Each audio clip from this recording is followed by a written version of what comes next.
এটা সেই দ্বিতীয় বিশাল যুদ্ধ যেখানে রাসূল সাল্লাল্লাহু আলাইহি ওয়াসাল্লাম সরাসরি অংশগ্রহণ করেছিলেন।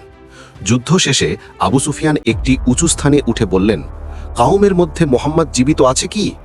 নবী সাল্লাল্লাহু আলাইহি ওয়াসাল্লাম বললেন, তোমরা কোনো উত্তর দিও না। আবার তিনি বললেন, ইবনে আবু কুহাফা বেঁচে আছে কি? ইবনুল খাত্তাব জীবিত আছে কি? তারপর বললেন, এরা সবাই নিহত হয়েছে, যদি বেঁচে থাকতো নিশ্চয়ই উত্তর দিত।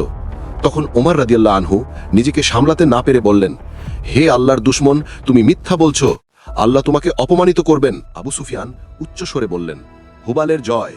নবী সাল্লাল্লাহু আলাইহি ওয়াসাল্লাম বললেন, জবাব দাও, বলো আল্লাহ সর্বোচ্চ ও মহান। আবার সে বলল, আমাদের উজ্জা আছে, তোমাদের নেই। নবী সাল্লাল্লাহু আলাইহি ওয়াসাল্লাম বললেন, বলো আল্লাহ আমাদের অভিভাবক, তোমাদের কোনো অভিভাবক নেই।